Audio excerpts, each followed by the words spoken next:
Así somos en Legrand, Centroamérica, Ecuador y el Caribe, una filial que representa los valores de nuestro grupo y que lo hace crecer día a día.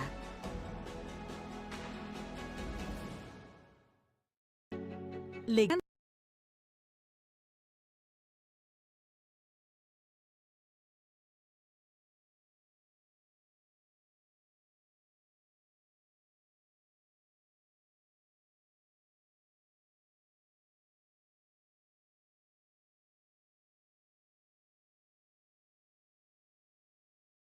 Centroamérica,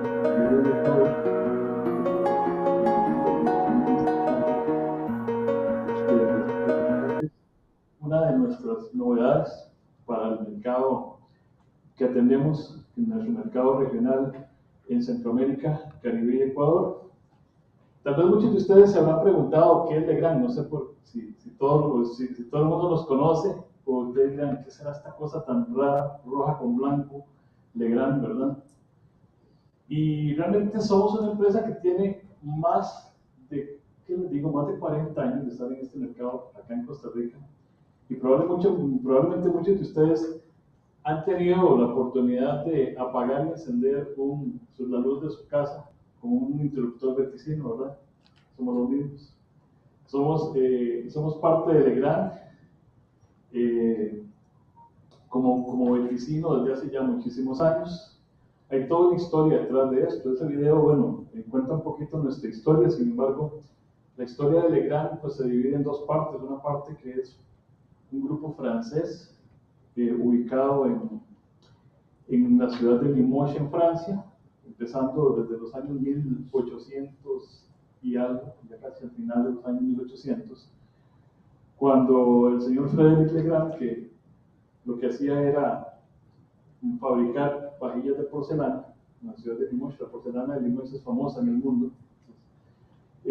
Pues seguía con su negocio, vinieron las guerras mundiales, primera y segunda, y resulta que se hizo necesario reconstruir Europa, ¿verdad?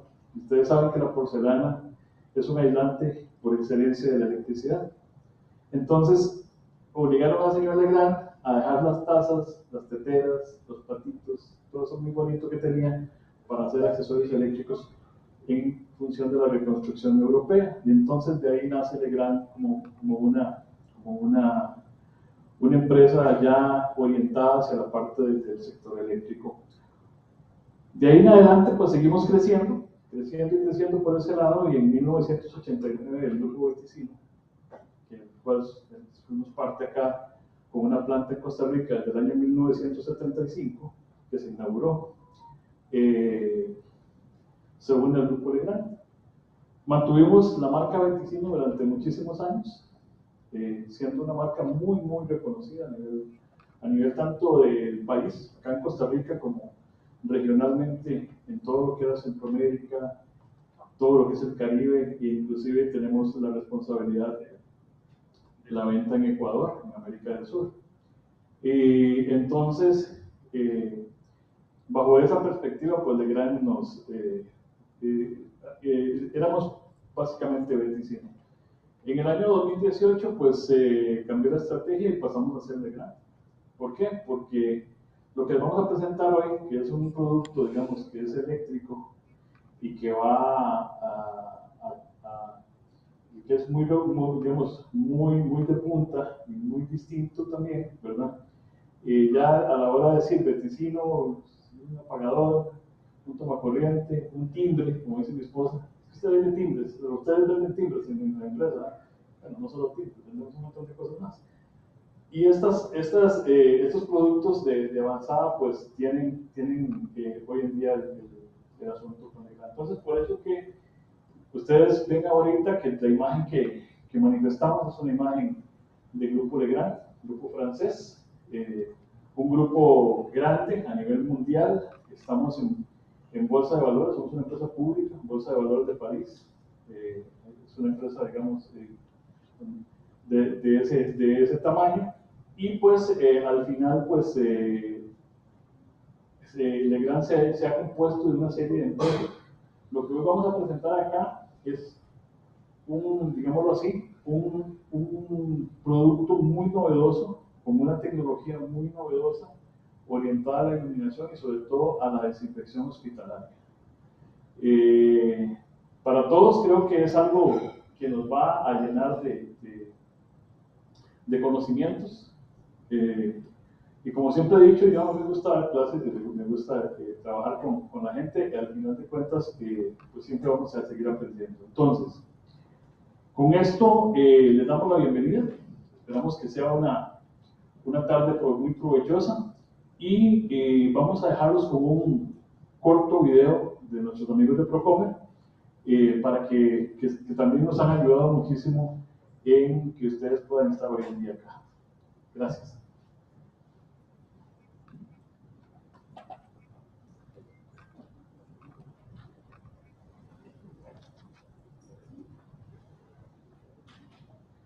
Se entiende por cadena de valor al conjunto de actividades que agregan valor y transforman un servicio, materia prima, en un bien terminado.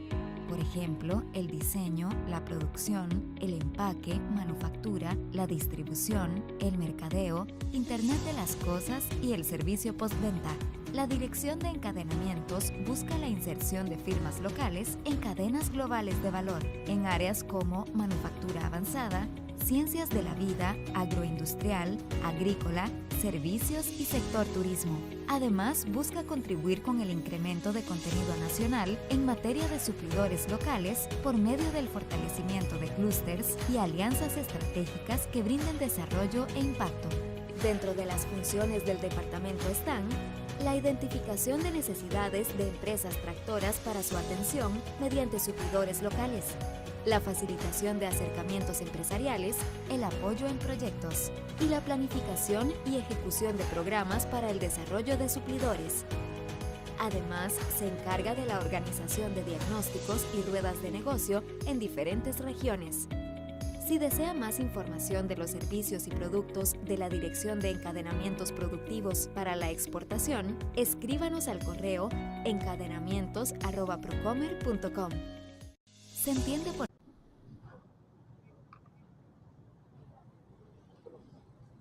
Bueno, me toca presentar a don Olma Mendoza. Don Olma es promotor de la Oficina de Encadenamientos y él nos va a dirigir unas palabras.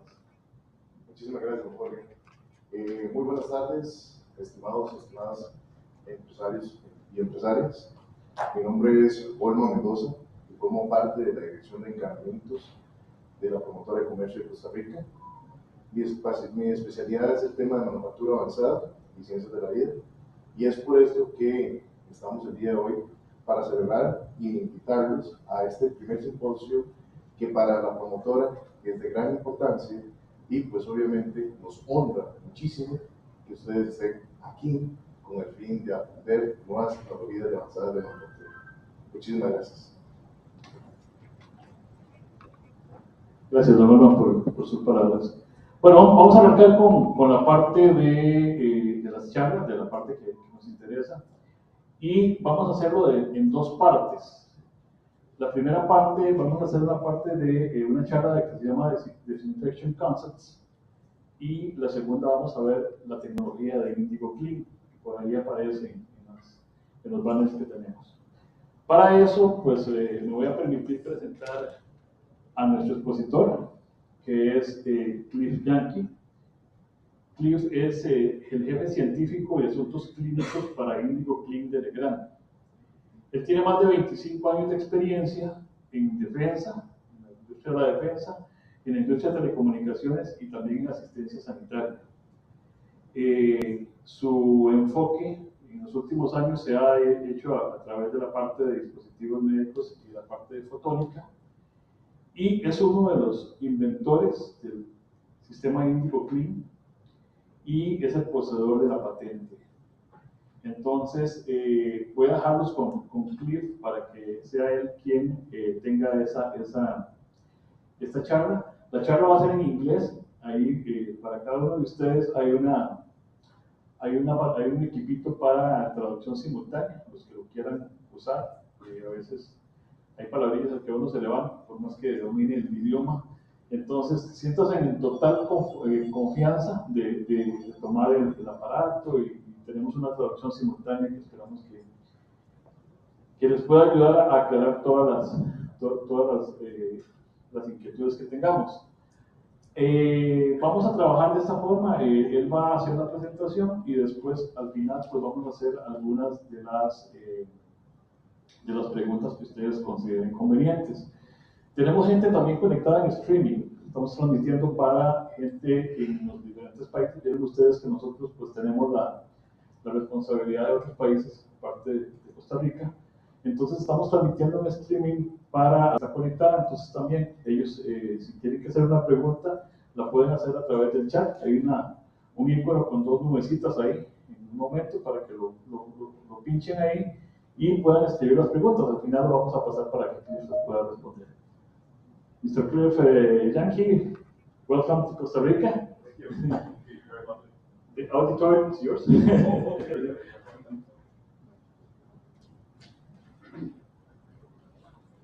Thank you so much. Good afternoon, everyone. Thank you for taking time out of your day to give me an opportunity to tell you about my life's work. I realize I don't speak Spanish, I speak only English, of course. My daughter, she is 15. She has been taking Spanish for 5 years, so she speaks better Spanish than me. So next time I come down, I will bring her with me, so she will be able to help. Now, Jorge, we have a translator, correct? Or we have a translator? Yes, we have. So if you have a question, you can raise your hand, of course. Feel free to speak English or Spanish. I will wait for the translation. We have a beautiful presentation that has been translated for us. So, of course, any questions afterwards, I'm happy to take, however you choose to present them. So, okay. So you'll hear me say the word next a lot. Next is the English for next slide. So, okay, next slide. Keep going. There we are. So, the most important thing I want to emphasize today is that this is about a light which can disinfect the environment. And all forms of disinfection are good. So anything you hear about this technology or this product is good, but there are other solutions as well. Anything which disinfects is good. And that's what I want to leave you with today. I'm going to tell you a lot of detail about one particular technology, which again, I have spent my life working on. So obviously I can tell you more about it than anything else. Next slide.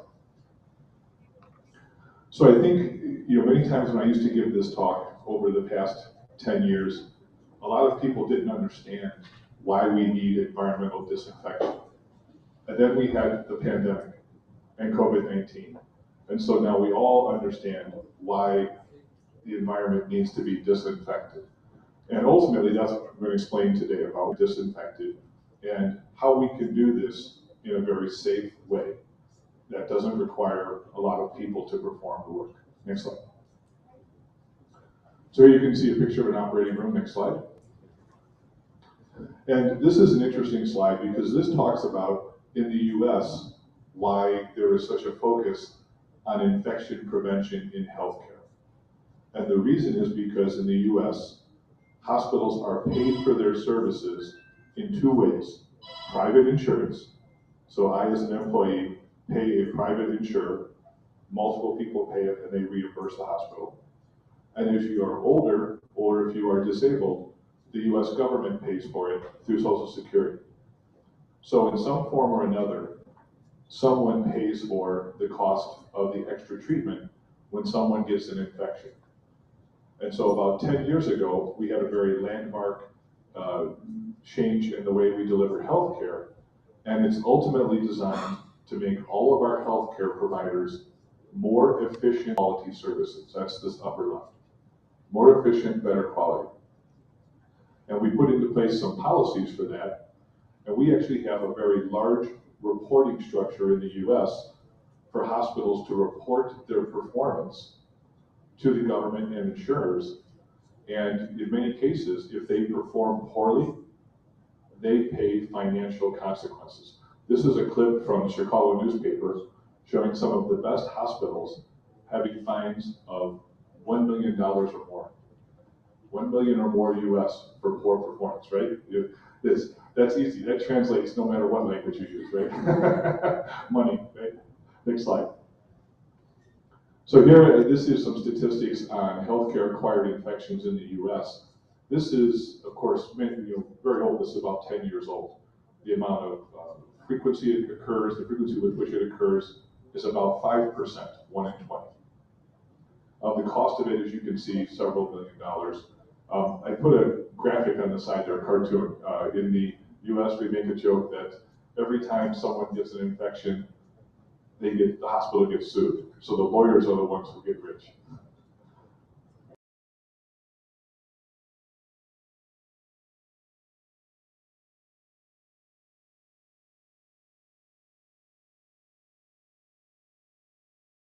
Because bacteria or virus gets into some place it's not supposed to be in your body. And that comes in what's called a portal of entry. Could be your mouth, as you see there, that's a ventilator. It could be through a cervical wound open, could be a catheter, could be even, so that's called the portal of entry. That's the defining characteristic. Next slide. And again, in the US, we have some old data that shows, based on the type of infection, some infections can be far more serious than others. Surgical site infections, ventilator, central line, are typically most serious types of infections. And because of the large number of surgeries that we do in the US, particularly even elective surgeries, orthopedic replacements like knee and hip replacements, the cost is actually quite large. In fact, you can see in the lower left here, this is the most frequent, most expensive form of healthcare acquired infection in the US. And I'm sure that, outside the US, it will also be similar at some point. Next slide. And this cost is very old. Again, this is 2013, and double that or 2 to 3 times that. That's the cost to the US healthcare system. That's a big number, right?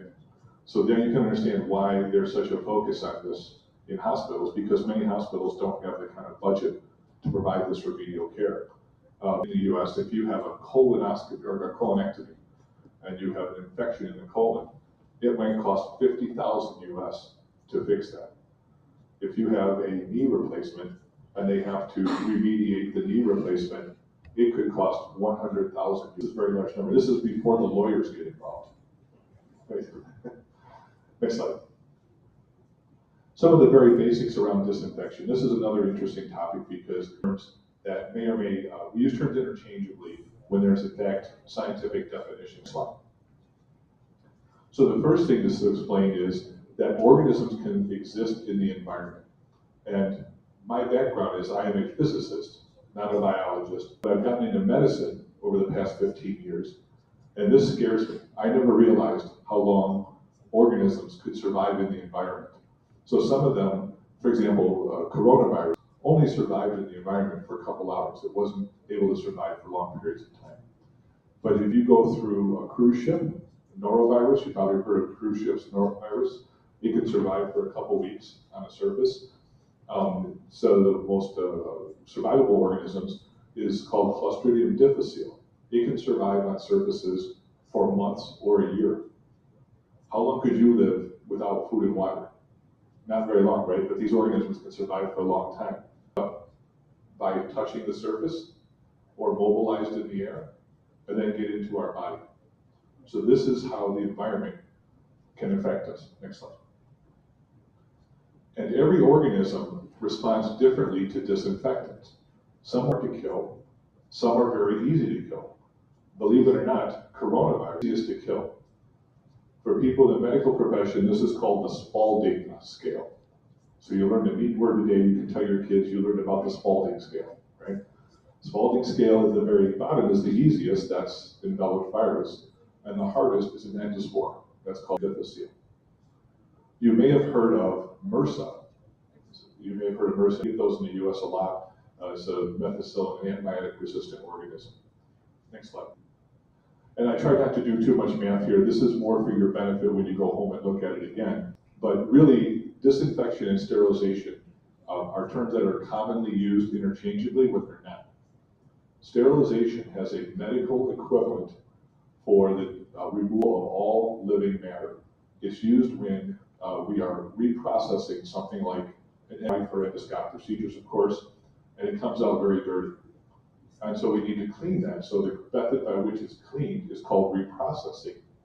And the standard to which it is cleaned is called sterilization. That is a medical definable term. What you intuitively believe it is. If you kill one or more bacteria on a surface, you are disinfected. It's very simple, right? Go wash your hands, you've disinfected your hands, right? Very simple. Commonly, there are mathematical terms associated with how much disinfection you provide. Did you kill 90% of the organism, 70%, 99%? That's measured in orders of magnitude, or powers of 10, or logarithms. If you're an engineer or a scientist, you understand logarithm. It's very easy, right? It's power of 10. So if you a one log kill, one logarithm, you would kill 90% of the organisms. Means that 10% are left. So if you had a surface with 1 million organisms, you'd have 100,000 remaining. And you can see the rest of the math there, right? So that's just an example. Again, you probably, when you get the slides, you can have this to refer to. Next slide. And next slide. So this is some stuff from the US to help people understand why they, does anyone here know of the 5-second rule? 5-second rule, okay. We have that. If you drop something on the ground, you can't eat it, it's dirty. Okay. In the hospital, having a problem with the oxygen lines or the ventilator lines being put in a pump. The nurses would take them out and put them in the bed cover, in between the mattress on the bed, and it would fall on the floor, and they put it back in the person. So all of this contamination could get into the person's mouth. So this just talks about how dirty the floors in the hospital are, which I can't believe we need a study to tell us how dirty the floors are, right? Next slide. So this is interesting as well. Unfortunately, the animation is lost here, but the picture shows slow motion. And this, of course, was relevant for coronavirus because all of this material comes out, and that's how disease is transmitted. Now, in the US, we have a lot of private rooms. I know there's private rooms down here as well. But there are some old common rooms. There are hospitals that have 2 patients in a room. It could also be the recovery area, right, where there's multiple people. The curtains are designed to protect patients, almost laughable, right? Thank God we have curtains that can protect you from disease. You see the nurses here laughing, right? Next slide. This is, again, an idea just to show you how much contamination is in the world around us. So what you're looking at is something called a Petri dish. A Petri dish has a nutrient, and it allows organisms to grow. And it can be used to sample bacteria from the environment or from other surfaces. And on the left, what you're looking at is the hand physician who were gloved, touched a person, and then touched the dish. That scares me. The same thing happened with a physician who touched a surface which had been disinfected. They had wiped down the surface, they touched their hand to it, and then touched the Petri dish. Look at the amount of contamination there. It's obviously less, but there's still contamination, and that's the importance. This gives you a relative understanding of why it's important to wash our hands and why it's important to clean surfaces. Next slide. The US, let me try to explain it to you. The question was always, if you were in a high intensive care room and you spent some time there and you contracted and then you left, they cleaned the room, was that person more or less likely to get an infection, right? Well, this shows you it was. You were almost 3 times more likely to get an infection if the previous room occupant had an infection. I mean, that tells you we're leaving something behind, right? That when you go into the hospital, you would say, I want to make sure the previous person didn't have an infection. Obviously, something's being left behind. Next slide. And this is very interesting. This is something that with the pandemic, believe it or not, 3 years ago, everyone was disinfecting their mail, wiping down surfaces, disinfecting their groceries, and we will look back on that at some point in life because it was so horribly misguided. But if you ask why people were behaving like that, it was because of bad science from 1918. I'm not lying, it was the Spanish flu. And the Spanish flu is called the Spanish flu because Spain told the truth. What happened was in 1918, the disease started in a army barracks in southwestern Kansas in the United States. and through a cook handling contaminated meat and fed it to the soldiers. The soldiers got infected, got on a train, went to the port, hopped on a boat, sailed to Europe to fight in World War I. And everyone who was in the government knew that there was a pandemic raging through Europe in World War I. But the Axis and the Allies, no one wanted to say that there was a pandemic because both sides would want to stop fighting the war. And so Spain, which was of course adjacent to where the fighting was taking place, all of a sudden got this pandemic in their country, and they said, hey, there's a pandemic. And everyone said, Spanish flu. That's how it started, I swear to God. And this was, the history of this was, the response was built in the fact that everyone at the time understood that if I were closer to you, you were more likely to acquire a disease, proximity, right? And they knew that it was less likely over distances. So they said, well, okay, if it's close proximity and droplets can be transmitted over short distances, that's it, it must be droplets. That's it, we're done, thank you, we publish, we leave. Well, in reality, the issue was that it was aerosolization. That's why we were wearing masks in the pandemic.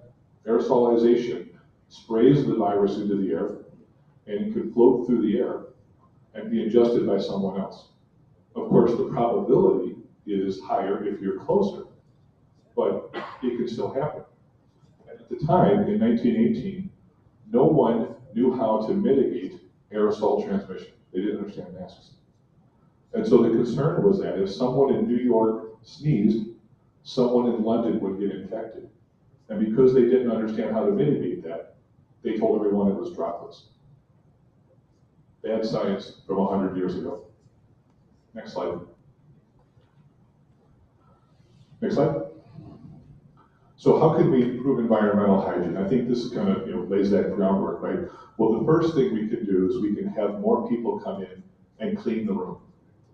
Unfortunately, that costs a lot of money. It's very hard to do, and there's physical limitations. I tell everyone that it's a good idea for me not to clean the room because it will still be dirty when I'm done. My wife was a nurse, my mom was a nurse, and they told me I couldn't do that. It's very challenging to clean all the surfaces in, say, something like an operating room. And the next thing we can do is we can put in good compliance and procedures and monitoring tools to help the staff do a better job. But ultimately, it's a human being doing something. And if a human being has to do something, that means they can do it wrong, they can forget to do it, or they can say they're too busy to do it. So that's why we look at technology. Technology is a complement to everything we are already doing. You must still use everyone in the room and all of the staff to clean the room and provide good medical care, but technology provides a supplemental benefit. Next slide. And many technologies you're probably familiar with. Some of them, I think we're all familiar with the idea that ultraviolet light can be used to disinfect surfaces. There are air filters, right? We hear the air running right now, the air handlers. They have filters in the air handlers to filter out bacteria and viruses. Those are forms of disinfection. There's surfaces which have been impregnated with copper, or as you'll hear from Mr. Jorge here about disinfection, microban impregnated into the plastic and so on. So there's a variety of technologies that you can use to improve environmental disinfection. I'm going to tell you about visible light. So that's my experience with that, because I personally have experience with that. Next slide. So without making this a math project, I will hope just to explain that disinfection typically occurs in a very short period of time. It's called episodic. You walk into the room, you spray bleach on the surface, you wipe it down, and you leave. So that's what those red peaks show. I apologize, there's no animation here. We were translating the slides, so some of the animation was lost. But the red peaks show you that you kill a lot of organisms in a very short period of time. And typically that can also be detrimental to people. If you have UV light in the room, people have to leave the room. It's not safe. So what happens is you have limited times that you can clean. You clean up every case, you clean at the end of the day, you clean when you discharge a patient, You have defined times that you can clean. That's called episodic. By comparison, we use continuous disinfection. Just like you hear the air handler running continuously, visible light disinfection can run continuously. It's just a light. It's safe for people. So it's less germicidal than UV, but it kills 24/7. And that's what the box at the bottom there, that's a rectangular box, shows you. It shows you that it's less germicidal, but runs 24/7, right? So these are complementary approaches. And what it does, and what the arrows show you there, is it fills in the gaps. It gives you disinfection at times that you can't get disinfection. Next slide. So when you talk about how to compare these, that's why I did that primer on the metrics for disinfection. It's easy to get confused. Does something kill 90% after 8 minutes? If something kills 99.9% after 30 minutes, is that better? What if something kills 70% after 24 hours? The problem is that that's a math puzzle you'll never be able to solve. At the end of the day, all of these systems, all of these products are designed to do one thing: reduce transmission of disease or reduce infections. That's it. That's the bottom line. It's like if you're a company, everything at the end of the day is profit. How much did you make any profit or not? Right? Otherwise, you won't be in business. Well, these technologies either reduce infections, reduce transmission, or they don't. So you can see these numbers here, the 90% to 70%, and examine that.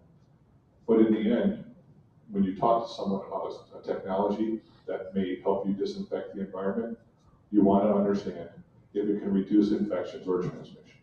Next slide. So again, you can see here we have episodic and continuous disinfection. Both are good. It's like apples and oranges. They're different products. They do different things. Episodic is very good when you have an outbreak.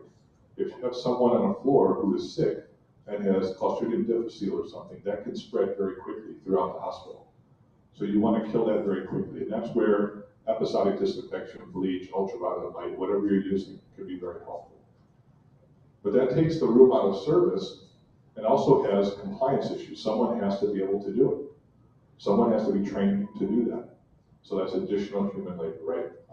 Continuous disinfection is not good for an outbreak application. It's good, well, running continuously. It reduces the contamination in the environment continuously. And so it doesn't prohibit you from using the room. You can still use the room however you would like. And it can run automatically so people don't have to do that. Okay, so those are just some of the comparisons between the two technologies. Next slide. Okay, we'll talk a little bit more about visible light disinfection and what it is. Go ahead. So visible light disinfection, well, as I said, it's visible light. And you can see, if you're not familiar with this, this is the radiation spectrum for ultraviolet light, visible light, and infrared. And you can see on the far left is ultraviolet light. Ultraviolet light is broken down into three segments. It is called CBA. Right? Ultraviolet C, ultraviolet B, ultraviolet A. Ultraviolet C is typically used in hospital applications, or if you've ever seen devices that you could buy at Home Depot, it's the same idea. It's ultraviolet C. It's because the radiation couples to the DNA of the organism and breaks apart the DNA. So that damages the organism, which prevents it from replicating. So that's ultraviolet light. Now you know what ultraviolet B and ultraviolet A is as well, because you put on sunscreen when you go outside, so that's separate. Next slide. And this is a quick primer on the different types of ultraviolet light. It's not just safety to people. Believe it or not, ultraviolet light can damage a lot of plastics and materials. Many hospitals that have put in ultraviolet light will notice that the boom lights in the operating room turn yellow.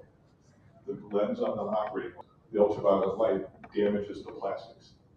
And ultraviolet light can also be studied done, and I'll tell you a little more about it, using ultraviolet A. So again, that's not obviously someone's life, but if you're a hospital and you put this technology in, you better get ready to replace your furniture. So an alternative to this is visible light disinfection. I apologize, there's no animation here. So again, if you look at the same spectrum we did before, there was ultraviolet C, ultraviolet B and A, That's again what you put on sunscreen for to block sunburn. And then there we are at visible light. So this is it right here, 405 nanometers. And there's two modes for the light to be in. This blue can be mixed in with a white light. I'm going to show you here very quickly.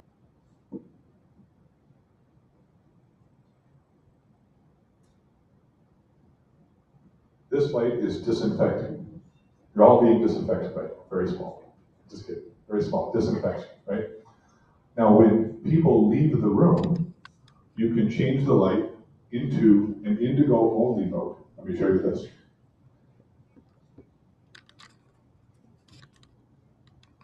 This disinfects a lot.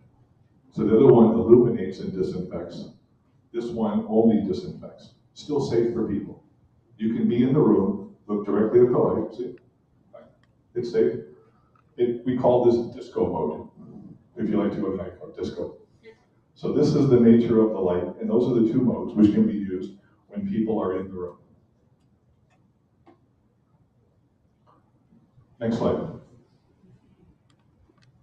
So it works very differently than ultraviolet light. Ultraviolet light, as we said, damages the DNA of the organism. And this is why it's unsafe for humans.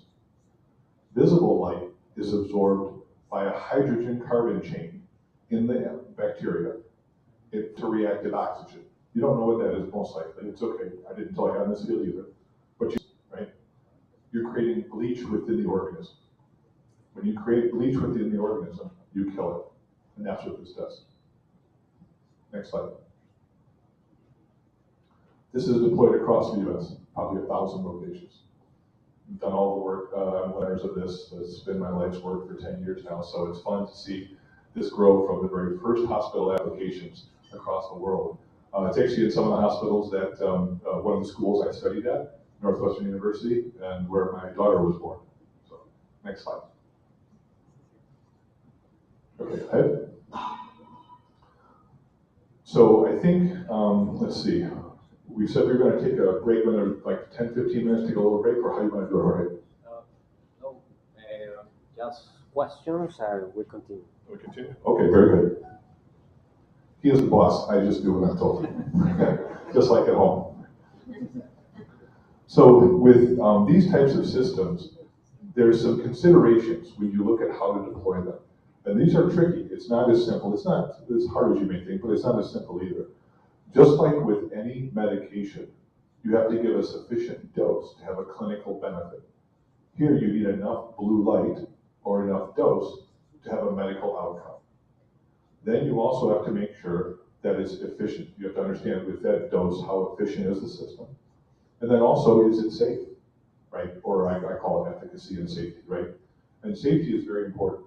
Again, this is a very safe product, but you always want to take that into consideration, and we'll help you with that.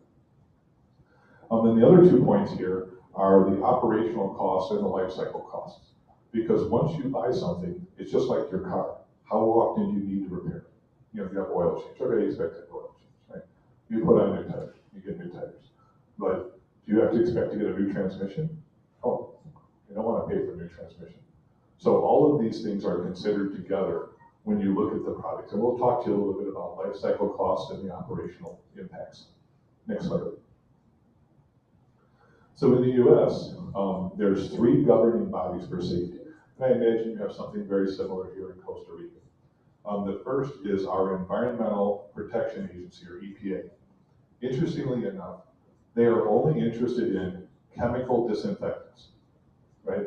This is not a chemical disinfectant. They go, okay, we don't see it, we don't know, right? Okay, move on, right? The next is OSHA. That's our Occupational Safety and Health Association.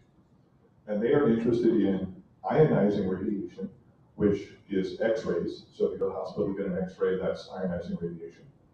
And they're also interested in coherent radiation, which is a laser. This is not a laser, it's LED, it's incoherent. So OSHA doesn't take oversight on this product. The final government agency which could provide oversight is our Food and Drug Administration, the FDA. And believe it or not, they're only interested in products which treat human beings. If something is designed to treat a human being, they're interested in it. This treats the environment. They're not interested. So you might say, well, who ensures the safety of this product? Next slide. Fortunately, there are some great international safety standards on this technology. There's 3 of them. One of them is from the IEC.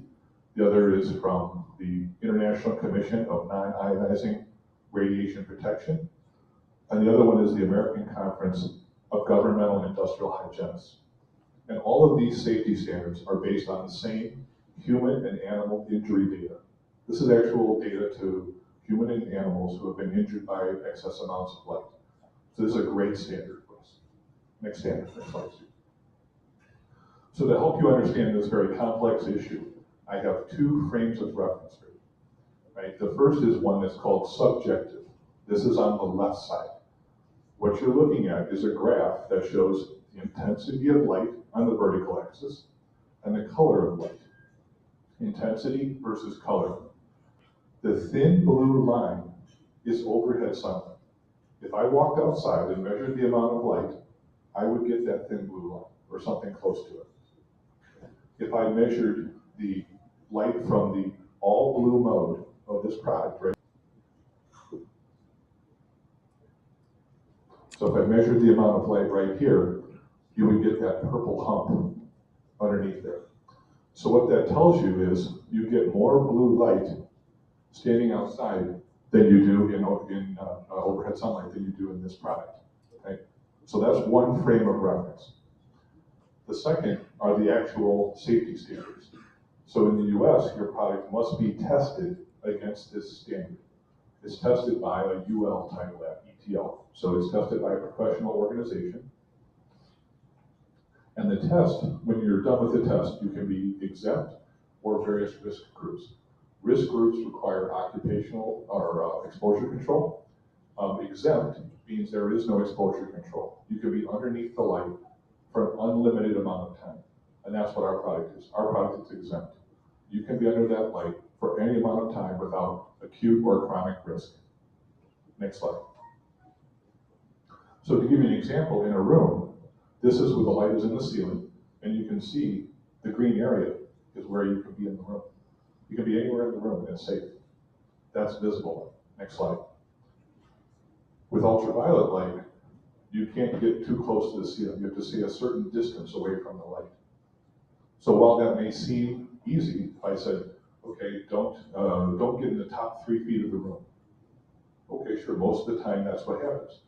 What happens when somebody gets on a ladder to check the sprinkler or the smoke detector or a control or work on a light fixture? There you go. They're going to get zapped. And that's real. That has happened. There are plenty of workers who thought they were in a safe room. You can't see ultraviolet light. That's visible light. You can see it. If it's ultraviolet light, you can't see it. So you don't know there's a risk. So you have to trust the manufacturer to do the right thing. And we know that if you do that, a lot of manufacturers do that. So just choose a product that can be used simply without any extra risk up front. Next slide. And this is our test report. We have, you can see here in the upper right, it shows that it's exempt. So we can share this report with anybody as needed, and we can have more conversations about that. Next slide. So when you apply visible light disinfection to a room, there are 3 things that you need to consider. And the manufacturer, if they're doing their job, will take care of this. The first thing is you need to have the right color of light. It's not just blue, it's a particular wavelength. In this case, it's 405, actually a little different, but it's still as close to 405. And that color of light, that frequency of light, couples to the chemical bond. If you are off by a few nanometers, one way or the other, you will see no effect. So you have to have the right color of light. The next thing is you need the right concentration of light, the right amount of light per unit area. And if you don't get enough light per unit area, you won't be able to kill certain organisms like C. diff or endospores. And the last thing you need to do is have enough light fixtures in a room. You know, once you know you can put a laboratory test in place and shine light on a petri dish and kill organisms in a petri dish, the question is, how do you dose a room? How many light fixtures does a room need? And also take into account the fact that the room is being used while you're disinfecting.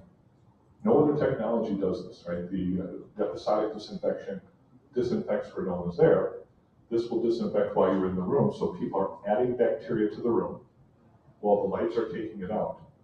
What's the cumulative benefit? And that's what the dosing of the room requires. Next slide. All right, so this is some of the clinical data, and I think originally there was some thought about taking a break or not. Are we going to continue? Do you want to take questions? How do you want to handle this? All right, we have gone 5 minutes now. I want to make sure people have a chance to take a break and stretch and get a coffee or something, right? Whatever you want to do, Jorge. We can get some questions. Okay, let's do this. Let's take a couple questions. Take a couple minute break. You can check your messages, cell phone, right?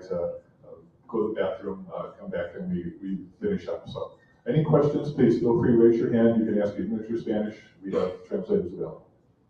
Yes, please. Thank you very much. Actually, I have 2 questions. I don't know how. You can ask them both. I don't know if they are. Anyway, the first one is, how are the bacteria and our porphyrin rings different? Okay. They are reacting. Okay, I'll answer that question. Second question.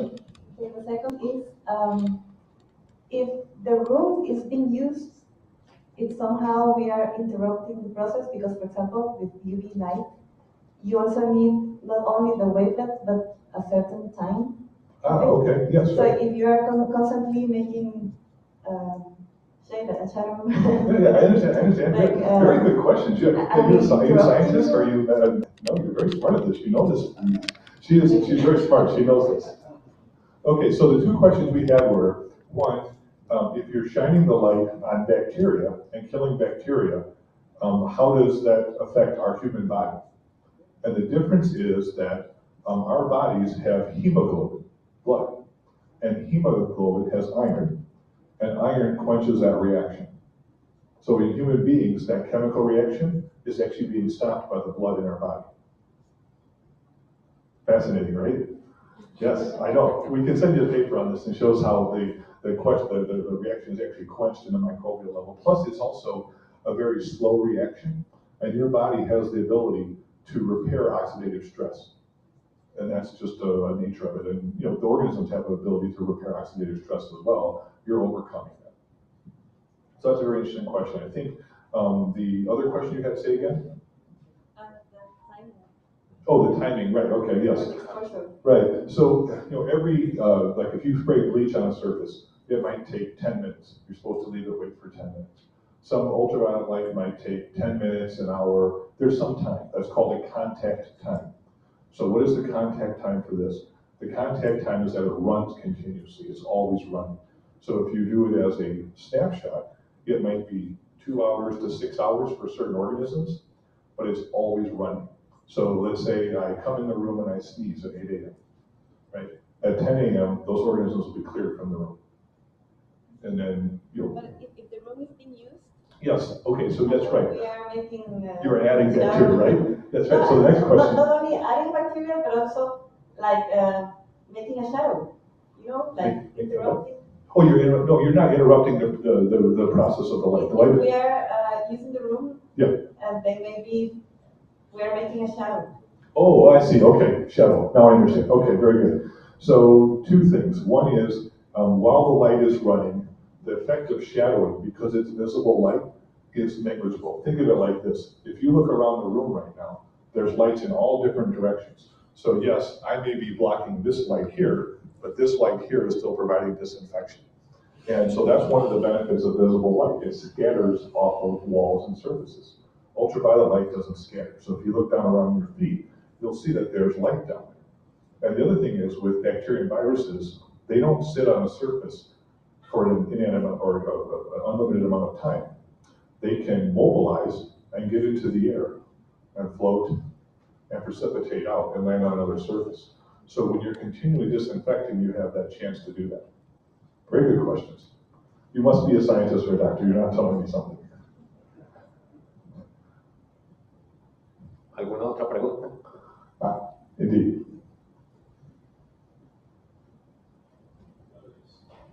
Thank you. Thank you. How is the far UVC in terms of safety? Okay. So far UVC, without getting too far down that, has been tested in very limited applications for human eye safety. And it ultimately comes down to just whether you believe some of the manufacturer data that's out there on far UVC or not. I have no experience with it personally. I've read the same reports that are publicly available. This standard has been available for nearly 20 years or more, so that's why we trust that one. But the far UVC is an interesting technology. The other thing that we learned about far UVC is that the lamps typically don't last very long, like a few thousand hours. So you have to relamp every 3 to 6 months. So, Thank you. The last question, and how do you measure the power output of BLD? I mean, it's the same as UV in terms of fluence. yeah, very good. So we actually have irradiance. So let's see, the slide, go backwards, maybe 3 or 4 slides, I'll show you.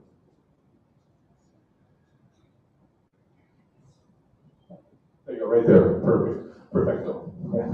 So what we do is between 400 and 420 nanometers, we integrate the irradiance. So the irradiance is the amount of light per unit area. We integrate that over 400 to 420 nanometers. And that's the number that we use for all of our benchmarks. And that's what we use for all of the laboratory reports and room testing and so on. And you're obviously an engineer, you've done this before. Thank you. Yeah, good question, good question. Yeah, that's actually a very important point to bring up, is how do you characterize the light fixture? Each of our light fixtures is characterized before it leaves the factory. We ensure that this is the proper amount of light coming out of the fixture before it leaves the factory. And that is actually the basis for all of our testing that we did in laboratories. It's also the basis for all of our testing that we did in rooms. And we'll tell you more about the testing in the next segment. ¿Alguna otra pregunta? Sí, señor. Sí, señor. Tal vez mi pregunta va más relacionada con el efecto que tienen las superficies, los materiales de las superficies sobre la sobrevivencia de los microorganismos, el cambio de color alrededor de esa superficie. The question is what happened with Indigo-Clean with the surface and things that is in the room. Okay, very good question. So this is visible light. It does not have the energy required to damage plastics. So it does not damage plastic materials. It does not fade fabrics. We have found that with some of the labels and printing materials, some of the inks that are printed and are cured with UV light, potentially fade some of the labeling a little bit. We've seen some labels where like this white label might turn to like more of a pink or blue. But that's the only thing we've ever seen. I think the question is why the validation methods that we use for having this today regarding to the surface. Oh, to make sure I understand the question, how do you validate that a room is being disinfected? Not the room, mostly But the surface. Okay, so the surface, to validate, if I make sure the question right, it's how do you validate that a surface is being disinfected? Is that right? Okay. So the validation of an individual surface is not done. We validate, and I'll explain how that works. So you can see the light fixture up there. We have a reference plane, which is 5 feet from the light fixture. And that's where the output is measured. So the fluence question that the gentleman had here is we measure the fluence at 5 feet. That 5 feet in a 9-foot high ceiling is 4 foot off the ground, something like that. That's the reference plane. So we establish a disinfection through laboratory methods on various surfaces for that point of reference. If you get closer to the light, you get more disinfection. If you get further from the light, you get less disinfection. So this point is the average disinfection throughout the room. Some surfaces, and there's a variety of surfaces. To your point, there's metal, plastic, formica, vinyl. Organisms survive differently on different surfaces. An operating room, you could never validate an operating room in that regard. So we just test on multiple surfaces in the laboratory. We've done metal and formica, stuff like that. And then we test at a distance. In this case, 5 feet is the reference. And then from there, you just go. Very good question, very perceptive. You must be an engineer or scientist too, come on. Yeah, okay. Okay, very good. We have a question. From the owner? Oh, yes, okay. Yes. Let's look. With the streaming. You read What is the efficacy with common surgery rooms, bacteria like this. Oh, great. So in actually the next set of slides will show the efficacy in an occupied operating room. All of those studies we do, we have studies in patient rooms that were occupied with people. We have studies in operating rooms that were used for surgeries. I think we have an emergency department. We have a ton of clinical data. We're going through a few of them. So yeah, we'll definitely take that. Good question again. And those are the important questions, by the way. That's the ultimate question. What's the efficacy in an occupied room?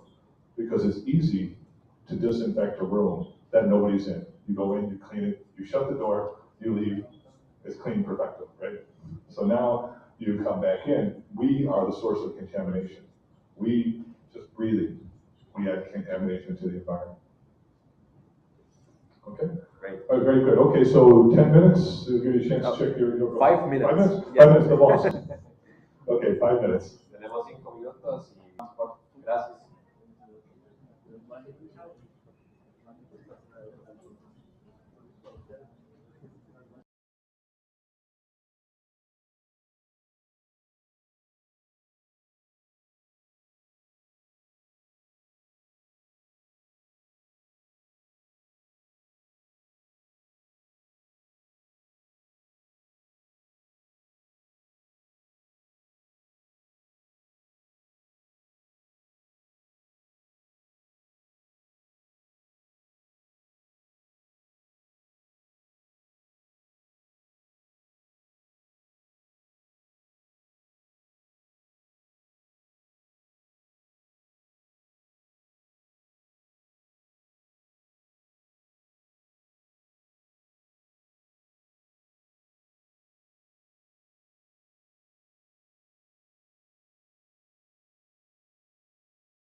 stuff that I've personally been involved with for a number of years. So I can tell you, getting some of these studies done was both challenging, but very rewarding. So of course, as we go through this, if you have questions, raise your hand. Next slide.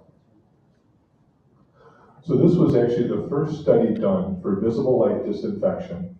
This was my academic colleague. Her name was Michelle McLean. And this is from the University of Strathclyde. This is where Joseph Listerine practiced. So they developed some of the initial technology there. And this was actually a patient room, the lights installed in the room. And what they did was measure the amount of bacteria using Petri dishes. So they sample from the environment, they take the Petri on the surface, pull it off, they count the bacteria on it, they do it on multiple surfaces in the room. I think it was about like 10 to 20 surfaces. They add up the amount of bacteria, get an average, and that's the number in the upper right corner, 55.29. That was the amount of bacteria per plate in that room. So that's the baseline. Then they turn on the lights and they wait 2 days. And they go back and repeat the study. And what you see there is in the green is at point 13, about 13 organisms per dish. What I said there, like 76% reduction in the amount of bacteria in the room. Now this goes back to the question of like how long does it take to disinfect? It's just, so after you wait about 24 hours, you see a continuous reduction. That's the important point. So that was showing that the light reduced it, that it was the light causing the reduction. They then turned the light off. So you turn the lights on and then off. And you see how the bacteria, right? So that shows you that that was the effect of the light, right? Isn't that fascinating? You turn the reduction, you turn it off, it goes back up. So this was the first published study. We still talk to these days. Over on the right, it shows you the disinfection on a given. So each of these lines represents an individual surface in the room that they tested. So to your question about how do you test an individual surface, they went through and did this, right? Now what you see here is the slopes of the line are roughly parallel. That means you see roughly the same amount of disinfection throughout the room. Now a couple of the surfaces were closer to the light, so it saw more disinfection, but that's the average. The 76% is an average over all the surfaces. And that goes back to how do you dose a room? Remember we talked about in a couple slides, you need multiple fixtures throughout the room, so you create that effect throughout the room. Again, fascinating science. Next slide. So when I brought the technology to the US, the first place we looked at it in was a waiting room.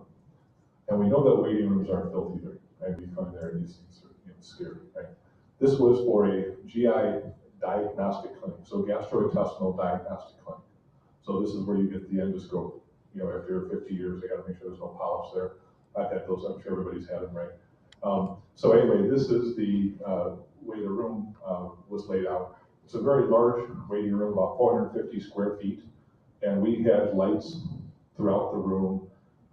This was really a laboratory. We had lights with blue and white, all blue. We had some of them on and off throughout the room. I spent probably about a year working in this room. And so I would come in, of course, in a suit like this and get on my hands and knees and measure the amount of light in the room. And then we did this bacteria sampling, right? It was fascinating stuff to learn how to do this. So anyway, next slide. What we saw, and I apologize, some of the graphics got a little distorted there, was when we measured the bacteria in the first week, we saw that there was a high level of bacteria, right?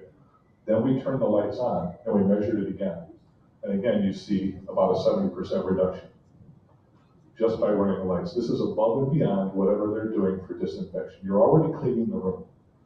So when you clean the room, that's what's left. When you turn the lights on, that's what's left. So 70% reduction just from running the lights in the room. And this was an important result because it was how we dosed the room. This was the first time somebody did a room this large. This is one of the patents I hold for how you disinfect a room. So now that we understand how to disinfect a room, next slide, we went to the most relevant area in the hospital. We decided to take on the biggest challenge we could, which is the operating room. And this is fun. I spent far more time in an operating room than I ever thought I would. I'm not an MD, I'm a PhD, but I spent a lot of time in operating rooms across America now. In fact, I was just there today at our friends with Hospital Biblical. So the study was actually 2 operating rooms side by side, used primarily for orthopedic procedures, but they also did non-orthopedic procedures, primarily orthopedic. And we did the study over a period of 30 days for bacterial reduction, and we did a study of 1 year to show a reduction in infections. So the way that we did the study was, we had the 2 rooms side by side. We measured bacterial contamination in the room, take the Petri dish, right, squish, 50 times in one room, Monday, Wednesday, Friday. Next week, Monday, Wednesday, Friday. 600 Petri dishes between the 2 rooms over 2 weeks, right? But this is to get the statistical accuracy and confidence in the result. So after 2 weeks, we put the lights in one of the 2 rooms, just one. And then we repeat the experiment. Next slide. Ta-da, here you are. So on the right is the room that got the lights. The red is the bacterial contamination in the baseline. This is before we installed the lights. And you can see it's green is when you install the lights. A substantial reduction, about 88%. Fascinating, right? Then we compared it to the green on the left here. This was the room that never got the lights. And so it was less bacteria in the room than the room adjacent to it. So it went down and it was less than the room next to it. We said, haha, that's it, we've won, we've got it, we understand this, right? Except, you see where the part where the question mark is at, right? The room that never got the lights had less bacteria in it, even though we never put the lights in the room. I said, how could that be? I didn't put any lights in this room. How did the amount of bacteria in that room go down when I didn't put any lights in it? So this is the scientific investigation. Next slide. So we were laughing today when I was talking to Hospital Biblical. You have Joint Commission here, right? So I came in the hospital, I scrub in, I got in, and I stand at the end of the hallway there, and I'm just watching how people use the room. I mean, everyone thought I was compliance or something like that, right? So I was watching how they use the rooms. And what I noticed was that they use the rooms as a common room. They would start a procedure in one room and walk to the next room. They would push equipment from this room back over here, going back and forth all day long. And it reminded me of when I was a kid, and my mom used to yell at me for tracking mud in the house, right? So what I realized was that we may be seeing a reduction in cross-contamination, right? So we went and we actually got the building manager to pull up the floor plans. And we could see that these 2 rooms were on the same branch of the air handle. So literally, this air vent here would go over and come out right there. I said, okay, maybe, right, okay, and maybe something, right? We watch people in cross-contamination. Well, how do we validate that hypothesis? So we went and chose another room down here that was on a different branch of the air handler and was isolated from those 2 rooms. It didn't have anything in common with them. And we saw no changes.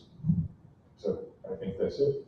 I think it's reduction in cross-contamination. So this was really exciting. This was the first publication in history to show that we could reduce contamination and surgical site infections using visible light. Next slide. So this is the data. This is actually published in the American Journal of Infection Control. This is a medical peer-reviewed publication. And the line in the middle is OR2. That's the one that got the visible light disinfection. And so what we did was we tracked the infections in the room for a period of 1 year. The year before we installed the lights, and the year after we installed the lights. And you can see that the number of infections went from 11 to 3. That's a huge number. 11 infections 1 year, 3 the next. That's about a 73% reduction.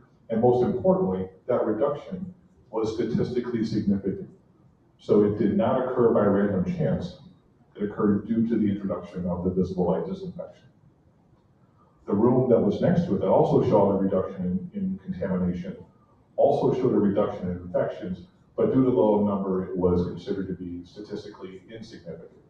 This is the mathematician epidemiologist will tell you all about that. Even though to your eye, 8 to 2 seems like a good number, right?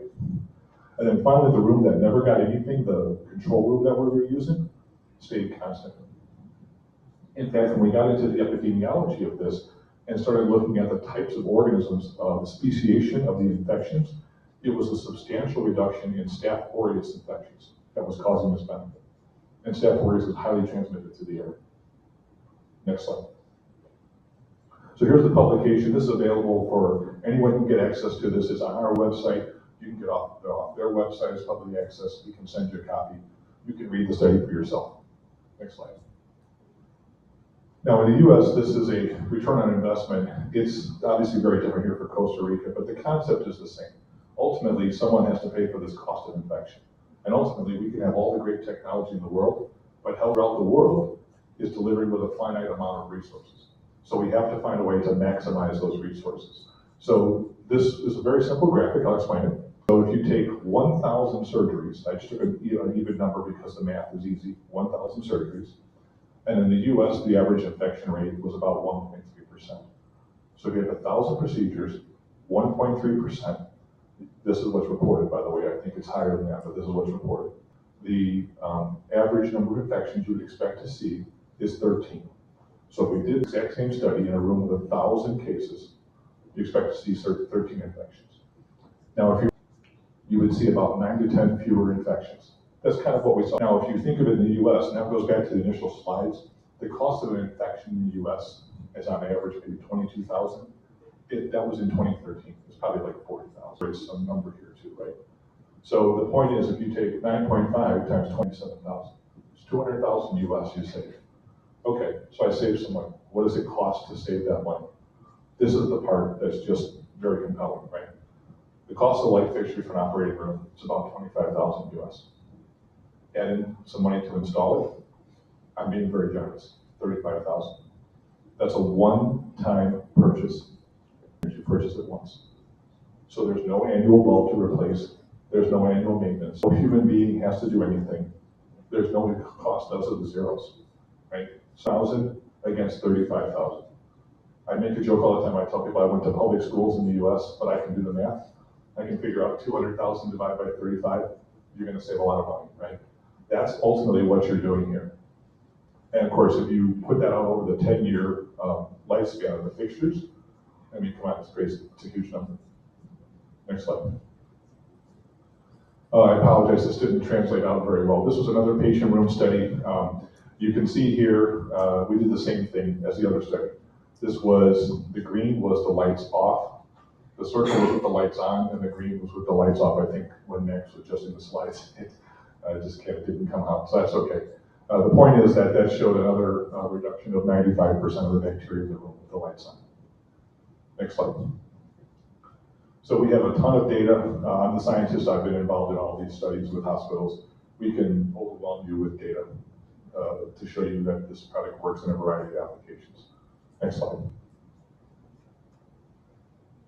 Okay, this is current research that I'm working on. Next slide. So this was a study that our university friends did. The question was, how does this light work against organisms in the air versus organisms on the surface?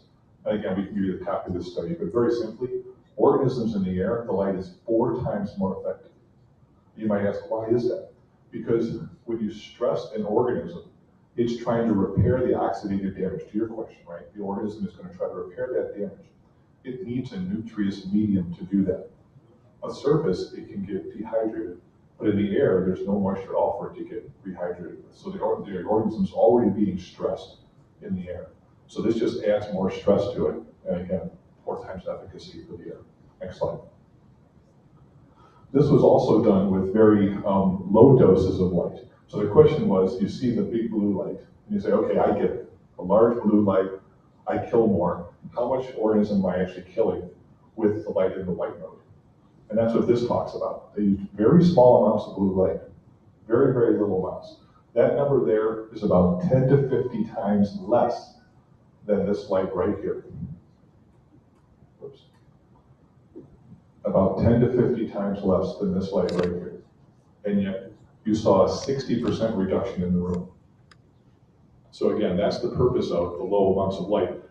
Small amounts of blue light can have a very outsized impact on organisms. And this was actually, with this information, I became very curious how this would work in an operating room with the patient on the table. Next slide. So this was a study done to measure intraoperative transmission.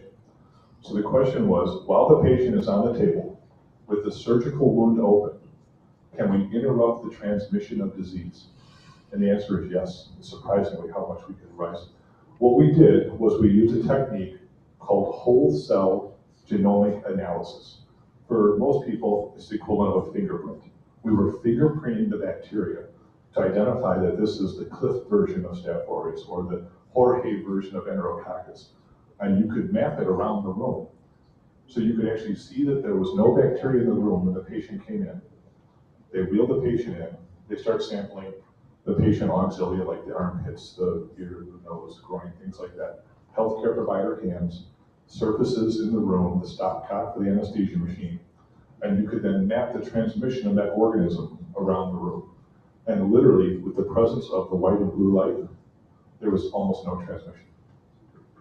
If you can't have it, if there's no transmission, there's no infection. Next slide.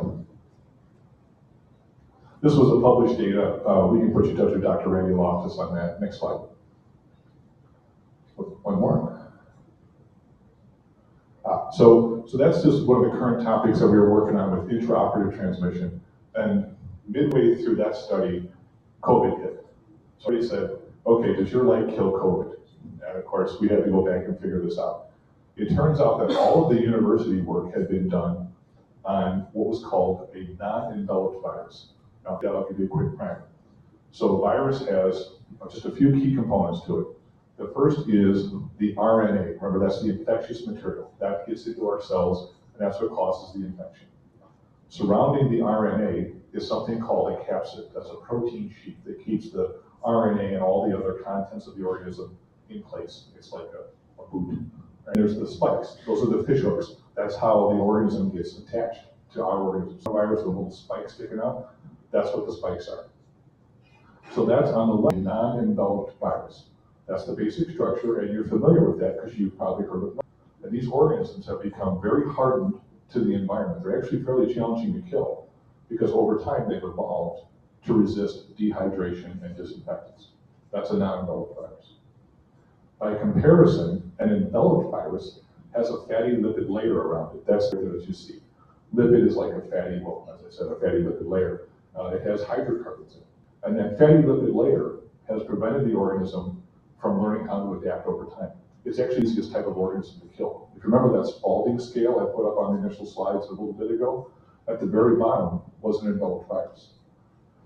So here you can see that envelope actually provides the medium for our light. Initially, all the university work had been done on non-enveloped viruses. Ineffective. Visible light was just generally ineffective against viruses. And that's because there was nothing in the organism to absorb it. When we talked about the porphyrin model of that, that's not present in the non-enveloped virus. So I thought, well, hold it. Porphyrin, hydrocarbon, carbon, this may actually work. So in 2020, when there was no vaccine, I set out to figure this out. So I was at Mount Sinai Hospital in New York in their biosafety level 3 lab handling lethal quantities of SARS-CoV-2 to prove that this works. Next slide. So the question was, how does a virus infect people? Well, the non-enveloped virus is absorbed through the cell wall. That's called endocytosis. The enveloped virus can be absorbed through the cell wall, but the more common method is that the lipid envelope merges with the wall of the cell and passes into the cell. So my hypothesis was, if I disrupt the lipid envelope, could I disrupt infection? Let's see, next slide. So this was our setup, right? So this is fascinating. It's cool stuff right here. On the left, that's a small light, that's a downlight. That's what would be put in a bathroom. Very commercially available product. Beneath it, that device there you see is called a spectroradiometer. It measures the amount of light as a function of wavelength. To my friends here, the gentleman's comment, how do you assess the amount of light? This is what does it. It uses a diffraction grating with a position-sensitive CCD camera to actually quantify the amount of light. It's absolutely a high-precision scientific instrument. And you can see there the spectrum. This is published, by the way, this is not, you can see all this. On that spike there then, with the red arrows at, that's the visible light, that's 405 nanometers. That would not be present in a regular white light. So again, we use this to estimate the amount of disinfecting light in that small sample case there. Next slide. The fascinating part of the study. We would actually take these small little vials here. They would have phosphate buffered saline, a neutral medium. We would put the virus in there, and we would irradiate it. We would then take that and pour it out over mammalian kidney cells, monkey kidney cells. So then we would let that dehydrate off, and then we would apply the staining method. If the kidney cell was infected, it would create a little splotch. So the purple splotches there are of the infectivity of the remaining virus. So whatever's left of infectivity. So you can see on the left here was the amount of hours of irradiation. This was neutral, untreated, and this was after we've eliminated the infectivity of the organism after just a few hours. This was a scientific first. This was a scientific discovery, first ever in recorded human history. Next slide. And this is the data from that. So here you can see what you're looking at is an infectivity curve, inactivation curve, excuse me. You see all those curves going up. That's the reduction in infectivity. It gets close to 100% after a little while. You've killed all the organisms. And each of those colors represents a different amount of irradiance or fluence, as my friend here pointed out. So if you look at the kind of like orange line there at the bottom, that's the lowest level of irradiance. And if you look at that blue line on the top, that's the highest level of irradiance. So as you would expect, more dose, quicker kill, more efficient kill, right? Makes sense. What was important about our results and what really gave the authors of the publication credence is that on the bottom here, we tested against a non-enveloped virus. Remember, we talked about that. That was the norovirus. We expected to see no effectiveness against non-enveloped viruses, and it was not effective. So that proved that our effectivity against an enveloped virus was legitimate. Next slide. So this was published in Nature magazine. This is, when you're a scientist and you publish in Nature, this is like hitting a 500-foot home run. You just watch it go. Okay, great. So this is where we're at. We can give you this data, show it to you. Next slide. So what does that mean in a clinical setting? Well, it means two things. The first is, and this is relevant primarily to aerosol transmission. Remember, we talked a little bit about aerosol transmission. You cough and sneeze, organisms get into the air, and this is closer to the light. So you're probably familiar with an old application for ultraviolet light called upper air disinfection. This is in that same context. In the upper portion of the room, after 2 hours, it would kill all of the coronavirus, like 90% of it. Now, of course, you may be concerned about coronavirus in other portions. If so, you can see we have our normal claim. We kill all of it after a period of time. So it absolutely destroys the organism. Next slide. Very good. Next slide. So could you use this in, or would you use a technology like this? What are some of the things we want to consider? Well, the first thing is, what is the initial cost? Of course, that's always the first thing. Somebody has to go get a check to pay for the product, right? Okay, I get that. The next thing is, what does it cost to install it? What does it cost to certify the room? How often do you have to maintain it or repair it or service it? Those are all considerations. Do you have to shut the room down? And then, this is an important one, at least in the US, litigation. There's been people who put, in the pandemic, they put ultraviolet light in occupied rooms like classrooms, and teachers were in the lecture hall like I'm in, and they were staring right into the UV light, and their eyes got photoretinitis, and they're still not going to work. That was a huge lawsuit. Right? So there's litigation costs. So you have to think about all of this before you put something like that in. Next slide. So this is a very good example of lamp lifetime. And every manufacturer has a different lamp with a different lifetime. Just look for your manufacturer and get that number from that manufacturer. Some here examples are the UV light. There's one that's 9,000 hours for a T8 bulb. Another one you can see here is a device that's put in an operating room. And there's different modes. There's low power, mid power, high power. Well, the higher power source has a lower lifetime. You just need to understand how long is it going to be run in that high power mode every day, if at all. I don't know how often you would do that. And that just affects your replacement and life cycle costs. Just understand that going into it, right? And this was a couple of years ago. I'm not sure where UVC is at now, but those lamps were 3,000 hours. So if you're running it continuously, after 3 months, you've got to replace it. And just for comparison, visible light is about 100,000 hours. It's like a regular LED light fixture if you put LED lights in. Next slide. So operational impacts, you know, we talked to a lot of people in hospitals about this. Many hospitals just don't feel comfortable putting ultraviolet light in a room with people. It's good when people are not in the room, just not when people are there. So how does that make people feel, the staff, when there's a risk in the room? And you have to shut the room down. Again, my wife told me all about this. You know, operating rooms in the US are used back to back to back to back. There's maybe 15 minutes between cases, tops. They can barely get in there to clean the room physically, let alone disinfect it. So that's just a question you have to ask your team. Like the emergency department, people can come in at any time of the day. You just don't know. So if they come in and you have to shut the room down to disinfect it, what impact does that have on the operating of that room? So there's just things to consider. Everyone has their own answer, and no one is better than the other. Next slide. All right, next slide. This was interesting. This was a study that was done, I think I mentioned earlier, with ultraviolet A, UVA light. And of all places to put this, somebody put this in the NICU, the neonatal intensive care unit at a hospital in the US. How they got approval to do that is still beyond me. The physician just put it in, I think. But they put some curtains around the room, and they had a blue swatch of fabric on the wall. And this is that blue swatch of fabric that faded. So that's just something to keep in mind. When you put something in, you have to have hardened materials, materials that are resistant to ultraviolet light or chemicals or surfaces. Again, you just want to make sure you understand this before you start putting it in. Because of course, if you put this in the room, and all of a sudden you have to replace most of the furniture, somebody's going to get in trouble. Just saying. Right. Next slide. So the considerations here really are that visible light and UV light both play important roles in the hospital. UV light does good things. It just does it when people are not in the room. Right? That's an important consideration.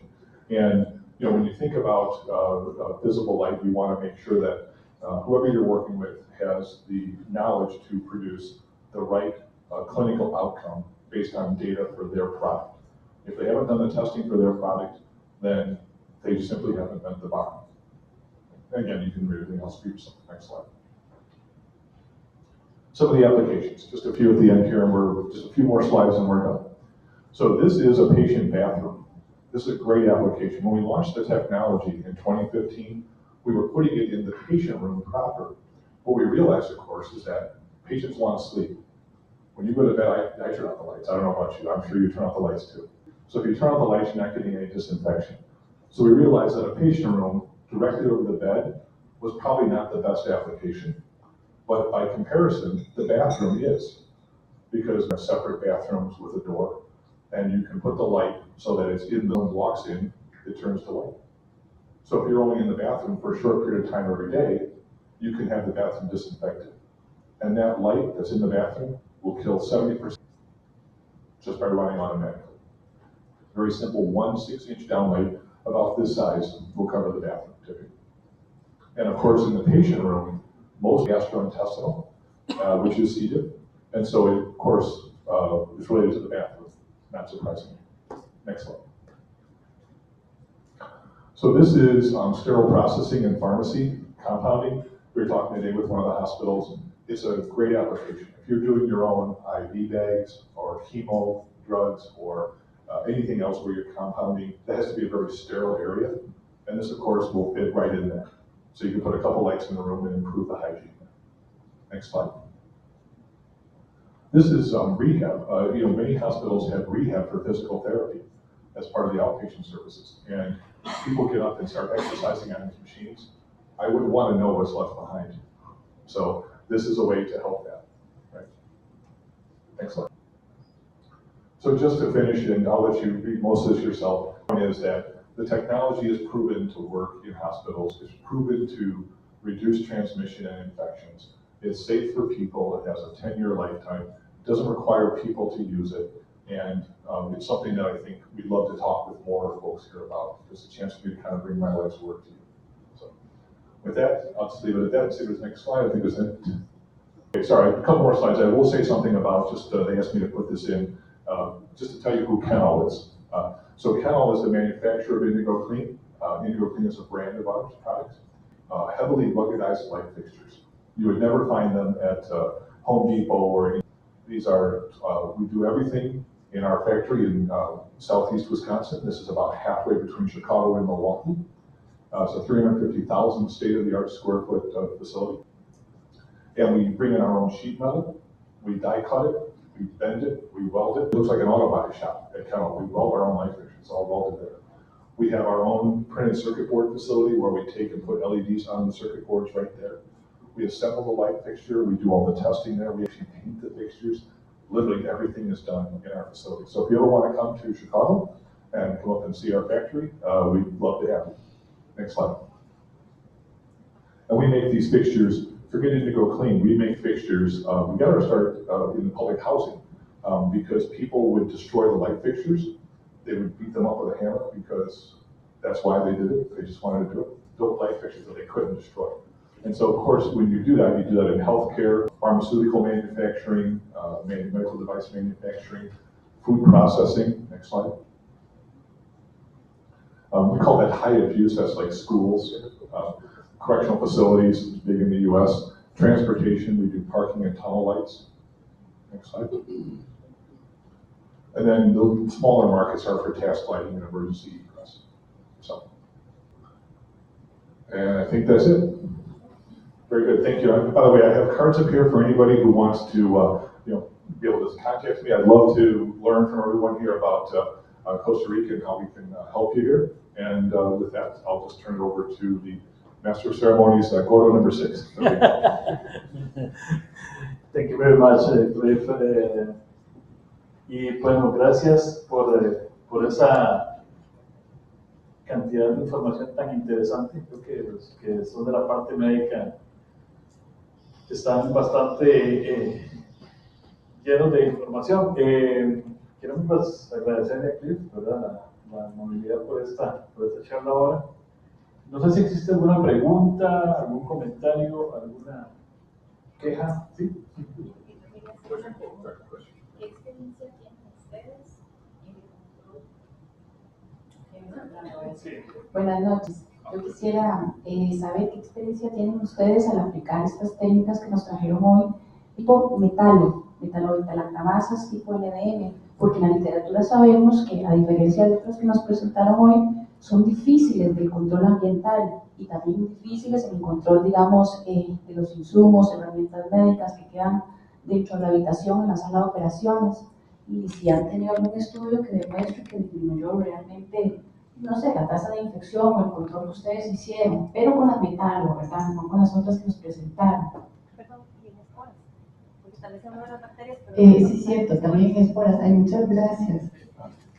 Very nice, okay. Okay, she's asking about the efficiency in another kind of bacteria.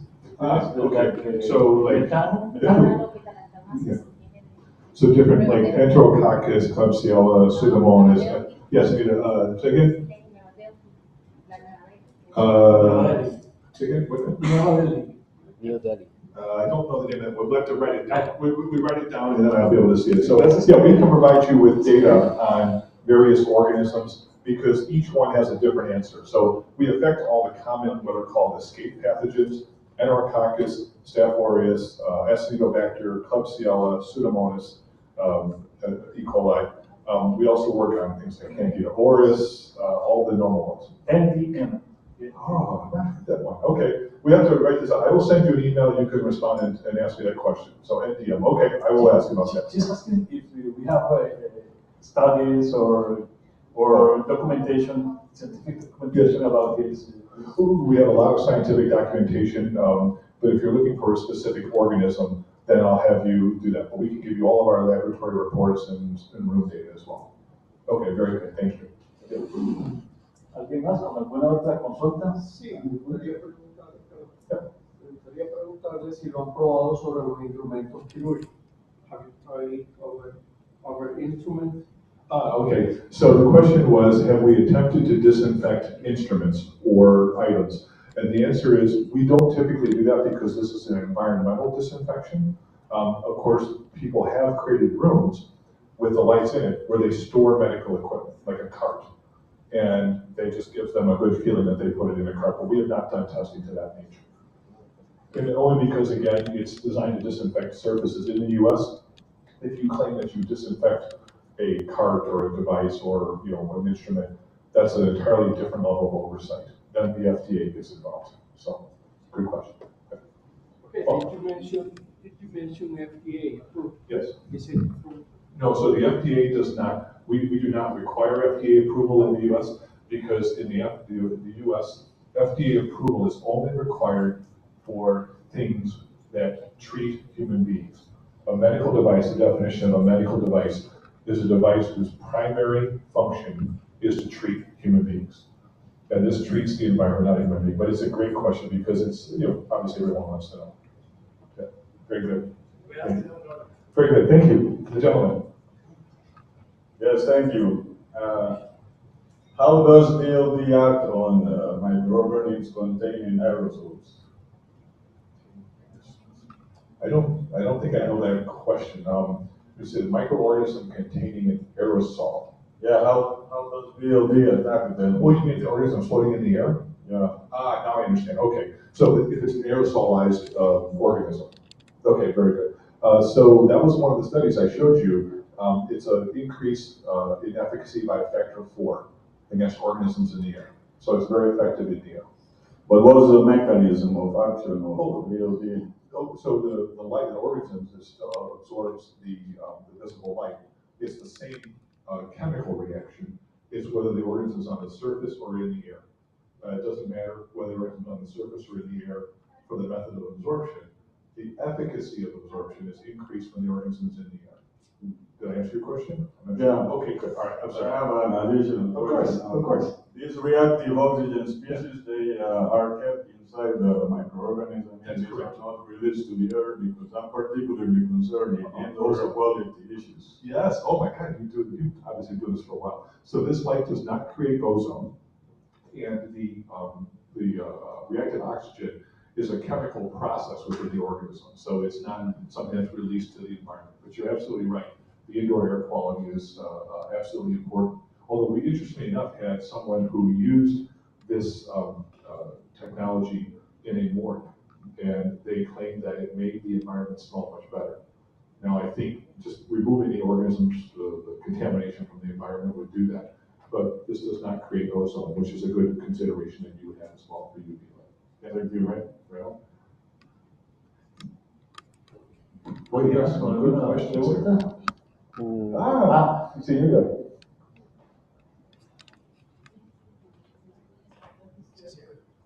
¿Los espacios utilizados eran espacios sanitizados o eran espacios de uso continuo con una limpieza ordinaria en el momento o se hacía una limpieza antes de hacer el saneamiento con ellos? The question is if the spaces that we tested in the studies were spaces with a previous cleaning or not? Yes. So whenever we did our clinical testing, it was always in addition to whatever cleaning is normally being done. That is, they would clean the rooms exactly as they normally cleaned it for the previous, whatever period of time, month, year, or whatever. Now, of course, we all know that if you ask someone to clean a room 30 times, it's going to be slight differences, but they made sure they didn't change the type of disinfectant they were using. And they made sure that they were continuing the same procedures with generally the same people, because that's, as you obviously pointed out, a big consideration. And so the disinfection benefit that we see is in addition to their normal cleaning. Excellent, nice.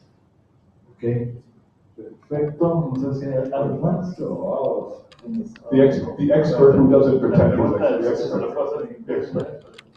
Not very scientific question. Yeah. Maybe more for market regarding to beyond US. How's the adoption? When was it launched? The technology, or I'll give you a quick history, sure. yeah, So, what happened in Europe and what happened in some of those places? Yeah. These are great questions. Okay, so the technology started as a young lady's Ph.D. thesis at the University of Strathclyde in 2002. And in 2005, she did her first work and published in 2008 and so on. I met them in 2012. I was actually studying how to build a small photonic patch that you could apply to a diabetic or venous leg ulcer to disinfect the leg ulcer in a manner similar to silver impregnated patches. And so I wanted to figure out how blue light would kill bacteria in the environment. And I found the university, I met them, and we are still friends today, right? And so they have the technology there in the UK, but there's no one to support the commercial adoption of it, to be honest. I brought it to the US, and it's been 10 years for me to get it to this point. It's a lot of work. So now that we have a good base, and now, honestly, that COVID is behind us, hopefully, right? We are looking to obviously expand outside the US. And we see Central America as a really great place because there's improving healthcare in this region, a lot of emphasis on good quality healthcare, so we think that's a good alignment. And this is a weird case, but just to be honest, the cost of a light fixture to get on the plane and fly from Chicago to Paris is very expensive. so right?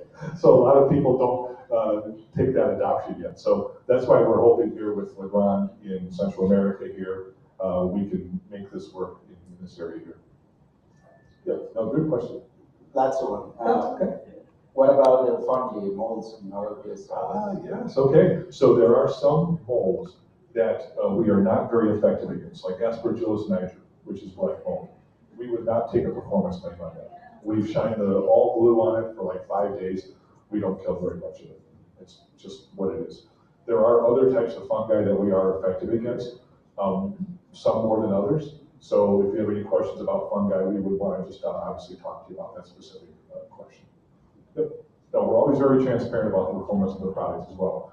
We have a variety of data against various organisms, and we're always happy to share that with you to help you build confidence in the technology. So everyone, good luck. Yeah.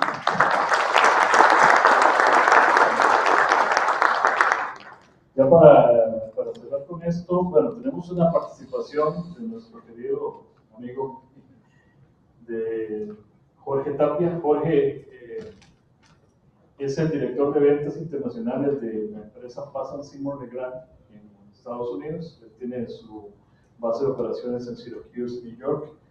Y él nos quiere presentar aquí un producto interesante que se llama Microban.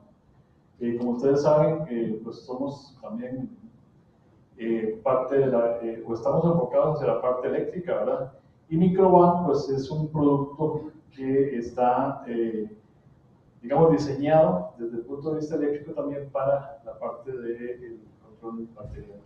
Jorge, te dejo con el... Esta va a ser en español. Jorge es mexicano, reside hace muchos años en Estados Unidos, pero esta la vamos a hacer en español, así que no hay problema con la traducción. Gracias. Bueno, buenas tardes a todos, buenas noches. Soy Jorge Tapia, muchas gracias por su tiempo, por la inversión que tienen en esto. Les voy a presentar nuestro producto, que es un poco complementario a lo que presentamos, lo que vieron anteriormente. Adelante. No sé si los contactos y apagadores eléctricos, sobre todo los apagadores, se tocan en los hospitales y en las clínicas. ¿Sí?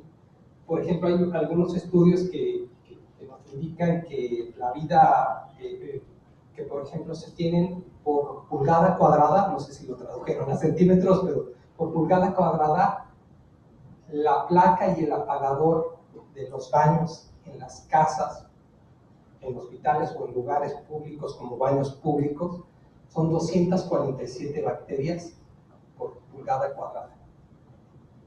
Para hacer un comparativo, el retrete, sí se le llama retrete al del baño, donde se sienta uno en el baño. Sí, no el inodoro en total, sino el asiento del inodoro tiene aproximadamente 50. Entonces, la placa tiene 4 veces más bacterias que el asiento del WC. ¿Por qué creen que sea eso? El uso es más continuo de las placas. Puede ser. Pues hay baños, hasta cuestiones cómicas, que hay gente que va al baño y les pasa a ustedes y se sale sin lavarse las manos, ¿no? Y luego tocan el apagador y demás. Pero la parte fundamental, ¿sí?, es de limpieza de casa y de limpieza. El inodoro se limpia 1 o 2 veces al día en una casa. Tal vez en un baño público se limpie más veces, ¿no? Cada turno que tenga el restaurante, el hospital y demás. En cambio, ¿cuántas veces ustedes han limpiado un apagador?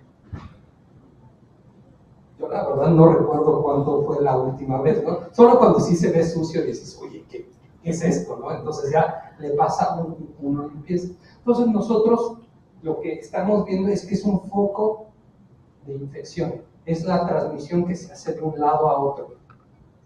Tenemos por ahí en una lámina que aproximadamente hay 20,000, lo tengo adelante,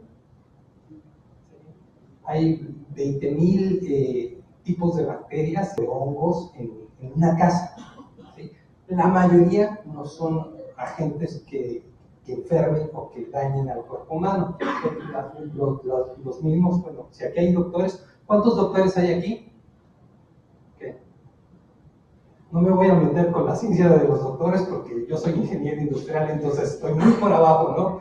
De los niveles. Con los ingenieros, bueno, sí puedo hablar un poquito más a su nivel, pero ya con los doctores sí no tengo esa capacidad, ¿no?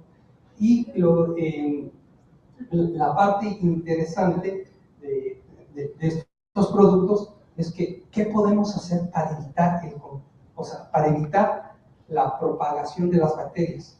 ¿Sí?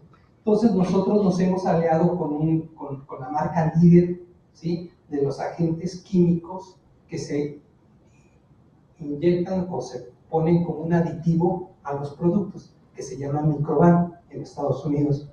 Adelante. No sé si han visto, los que hayan viajado en los supermercados, ustedes encuentran estas botellas, aunque las que más conocemos en América Latina tal vez es Clorox, Lysol, ¿sí? Bueno, esta es una marca que se encuentra en todos los supermercados, pero además se puede ver, ¿cómo se llama? En muchísimos productos que no sabemos. Por ejemplo, en las lavadoras de trastes, ¿sí?, la pintura generalmente ciertas marcas las añaden. Estas son las marcas que producen microban y que comercializa, me parece que en 30 países del mundo. Esto es de otra marca. Entonces nosotros dijimos, somos los líderes mundiales en los wiring devices, en los switches, receptáculos y demás que tocan ustedes todos los días. Vámonos con el líder mundial, ¿sí?, de la tecnología para eliminar o no permitir el crecimiento de bacterias. No somos los únicos, tenemos hasta algunos competidores que están ahí, ¿sí?, y varias otras marcas que se dedican, inclusive los tenis, no sé si recuerden, los tenis hace años los usaba uno muy mal, ¿no? Aunque uno fuera limpio, pues por algunas cuestiones. Hay hasta algunos calcetines con un compuesto de plata que precisamente mata las bacterias. Bueno, lo que se ha hecho es decirle, oye, vamos a añadir estos plásticos, ¿sí?, a los tenis, a las suelas de los tenis por dentro, para que no se proliferen las bacterias, porque las bacterias son las que ocasionan el mal olor, ¿sí? Bueno, ustedes saben un poco más, sobre todo los doctores, infectólogos y demás. Aquí es un ejemplo de que la pintura, ¿sí?, o inclusive en los metales los pueden agregar. Entonces dijimos, oye, ¿y qué tal si agregamos este compuesto, ¿sí?, a nuestros plásticos? Adelante. Teniendo en cuenta que el compuesto de microban lo usan como el Lysol o como el cloro para desinfectar, sí, dijimos, oye, pues vamos a ponerlo y vamos a hacer, a ver qué tal funciona. Y hemos visto muy buenos resultados, ¿no? El producto no es un desinfectante, sino contiene dentro de su plástico, cuando hacemos el plástico, cuando hacemos la mezcla, le añadimos ese aditivo. Y ese aditivo es lo que permite, ¿sí?, que no crezcan las bacterias. Y como tienen un periodo de vida mucho menor, ¿sí?, si no se reproducen, ¿qué va a pasar? Se van a morir. Tenemos aquí algunas gráficas que se pueden ver, creo que estoy fuera de la cámara, de cómo se comporta las bacterias, ¿sí?, en 2 horas, ¿sí?, y después en 24 horas. Creo que la pantalla nos tapa el proceso, pero sigamos a la siguiente. Aquí es un ejemplo, por ejemplo, ustedes preguntaban del moho, le llaman, o del fungi, de los hongos, ¿sí?, de las esporas. Se tiene contemplado que de las más comunes tenemos cierta eficiencia. Y, por ejemplo, algo típico que se tiene muchísimas bacterias y humedad y moho es en las máquinas lavatrastes, ¿sí se les llaman así? Lavaplatos, perdón. Sí, es que en cada país varía un poco el término. Y si ven, en las uniones es donde más se da, precisamente. Entonces, aplicaron esa tecnología y bueno, seguimos. La siguiente, por favor. Aquí les hablé de los textiles. También se pone, por ejemplo, en común, pero en la calefacción y en aires acondicionados, ¿sí?, se tienen filtros. En los hospitales tienen unos filtros de cierto nivel mucho más amplio. Entonces, vamos a ver en la siguiente lámina, por favor, la cantidad de moho. No sé si han visitado en Estados Unidos las casas, los servicios en la parte inferior. Esto es porque el clima que se tiene, y ahí se toma la respiración para enviar, cuando se tiene la calefacción vía aire, el aire acondicionado, y se forma moho. Entonces también en los filtros han aplicado esta tecnología para evitar, como se ve aquí del lado derecho, cuando tiene microban y cuando no tiene microban o microban. Esto es una parte comercial. Si quieres vamos a la siguiente. Y aquí es lo que les comentaba, ¿no?, que los apagadores tienen 4 veces más cantidad de bacterias. Me permití traer unos... Jorge, ¿me ayudas? ¿Sí? Unos ejemplos de las muestras. Sí. Si quieren los van pasando y al lado.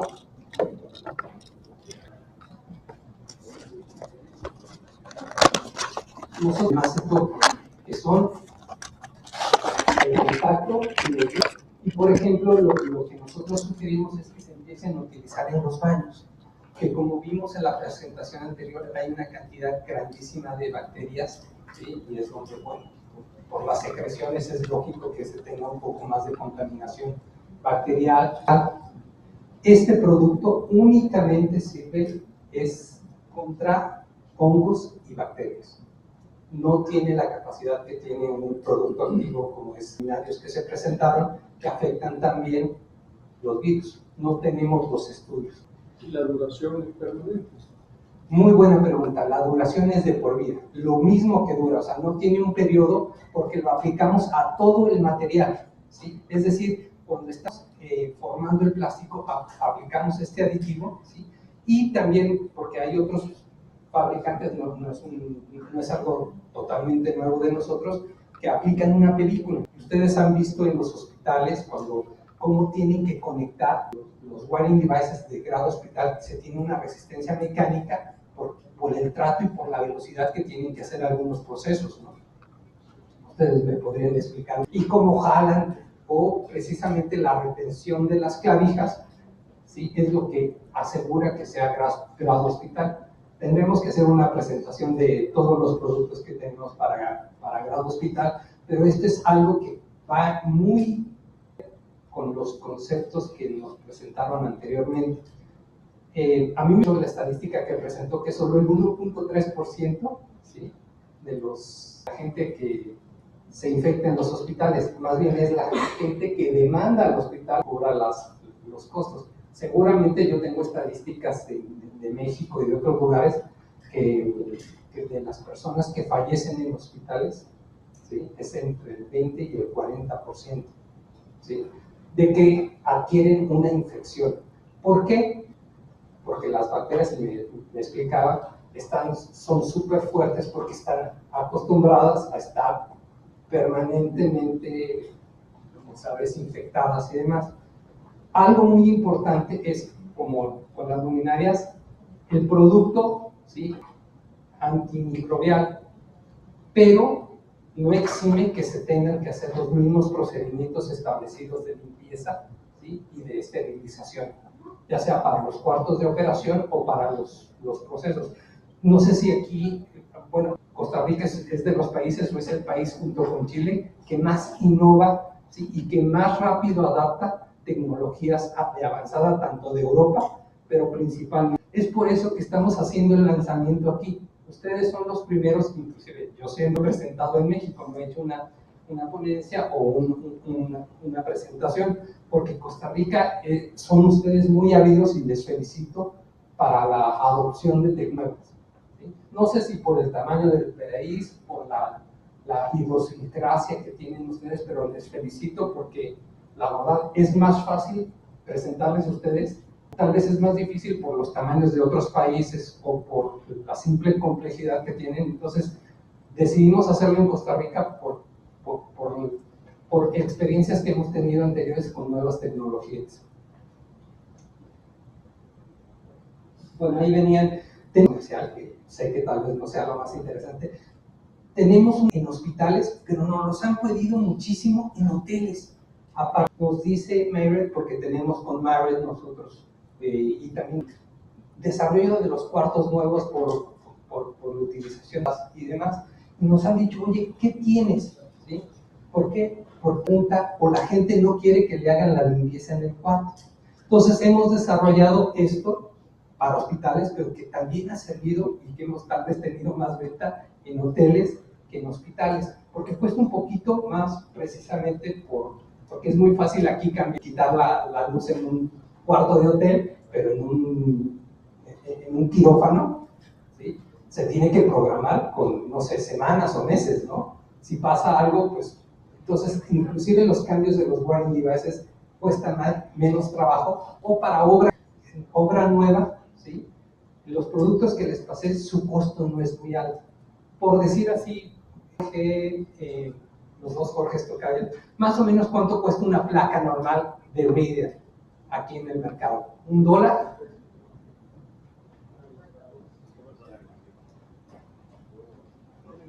$1.50. Tal vez esto con antimicrobial valga $2.50. ¿Sí? ¿Cómo?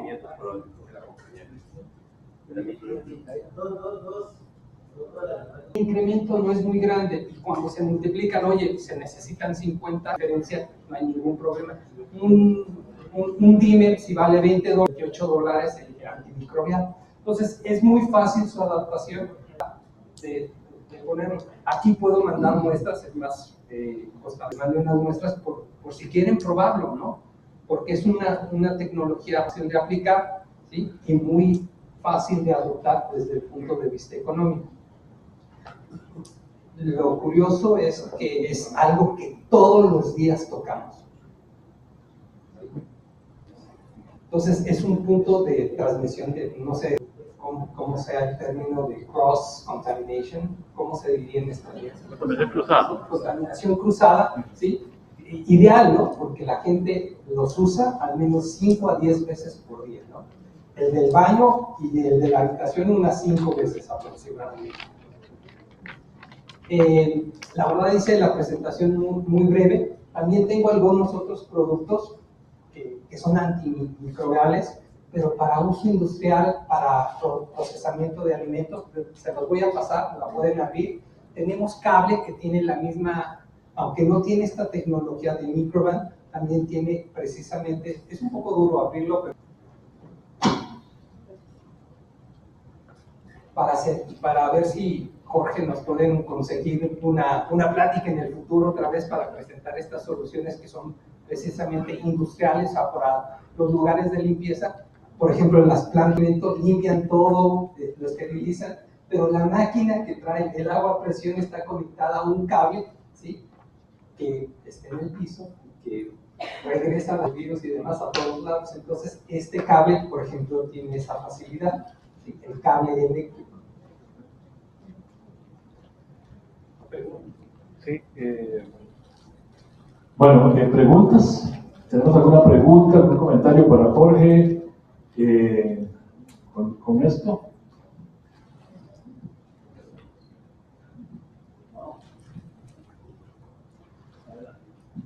Tal vez una pregunta simple. A la hora de que, por ejemplo, el personal de limpieza del hospital, por decirlo así, hace la limpieza con agua, ¿trae algún aislamiento para evitar el contacto? No, porque están diseñados para usarse en interiores, ¿sí? Okay. Pero los agentes químicos o detergentes que rompen la grasa y demás, que es lo que hacen principalmente las bacterias y virus, ¿sí?, no le afecta al compuesto. Y además, como está todo el, ¿sí?, esos mismos componentes siempre van a estar presentes. ¿No reducen la calidad de vida del No, porque todo el plástico está hecho así. La placa completa. También en los wiring devices, en los switches, ¿sí?, es la parte frontal, no la parte trasera. Perfecto. ¿Alguna otra consulta? Bueno, es un comentario nada más para comentarle, digamos, yo trabajo en la Caja Costarricense del Seguro Social. Entonces, a nivel público, por lo menos de parte de la dirección de donde yo trabajo, yo estoy especificando ese tipo de apagadores. De hecho, creo que ya instalamos uno, pero no es de la marca de ustedes. Consulta, digamos, si ustedes también tienen placas, por ejemplo, de hacer este tipo de recubrimiento, digamos, si tienen placas para apagadores, y quería saber, por ejemplo, si tienen para tomacorrientes, también con este tipo de recubrimiento en nuestro banco. Fíjate que es muy buena pregunta. No tenemos para acero inoxidable y no tenemos para tomacorrientes. Es una discusión que tenemos porque dicen, lo que toca el personal todos los días, ¿sí?, es el apagador, el switch. Los contactos, por ejemplo, cuando está detrás de una pantalla, se tocan una vez al año, ¿sí?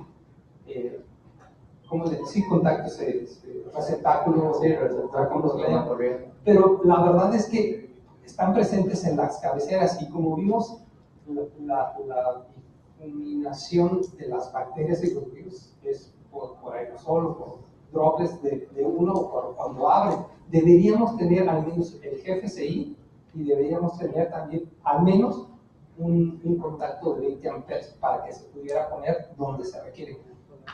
No hay una norma que nos los exija, y luego nada más se hacen cumpliendo las normas que están vigentes en Estados Unidos. Pero es una muy buena idea, la verdad. Yo he estado peleando este año que llevo el proyecto, y no lo hemos sacado, ¿no? No lo tenemos en acero inoxidable porque el acero inoxidable tiene una capacidad de que no permite el crecimiento de las bacterias. No sé de los hongos, pero sí de las bacterias. Entonces no se considera tan necesario. Los plásticos se dan muchísimo más.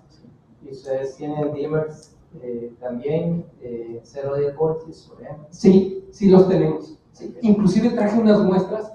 Si gustas, hasta te puedes llevar una muestra y probarla, ¿no? Sí. Y si nos das la oportunidad, con todo gusto, o sea, nos dices, oye, tengo X cuartos que quisiera probarlos, quiero ver cómo se ve estéticamente, cómo funciona, adelante, ¿no? Gracias. ¿Alguna otra consulta? ¿Preguntas? Estamos. Bueno, si no, pues quisiéramos primero, por parte de Legrand Centroamérica, pues agradecerle a Jorge por la información que nos ha dado en esta tarde, por ponerse al servicio para cualquier proyecto. Esto es importantísimo para nosotros. Tenemos un equipo de profesionales dentro de la compañía que se encarga de esto. Ustedes inclusive nos pueden dar planos y hacemos todo el trabajo qué sigue después de eso para cuantificar el proyecto. Y pues a todos, gracias por estar con nosotros aquí en esta tarde. Queremos invitarlos a un refrigerio, ¿verdad? Que está listo acá afuera del salón, entonces para que puedan ustedes pues, disfrutar ya del final de la tarde. Y si quieren conversar ya sea con Cliff, con Jorge, con alguna de las personas de acá, pues con toda confianza estamos para servirles y en lo que ustedes pues, consideren a bien. Por hoy, pues muchísimas gracias. Esperaríamos que en un futuro podamos volver a repetir esta experiencia. Muchas gracias.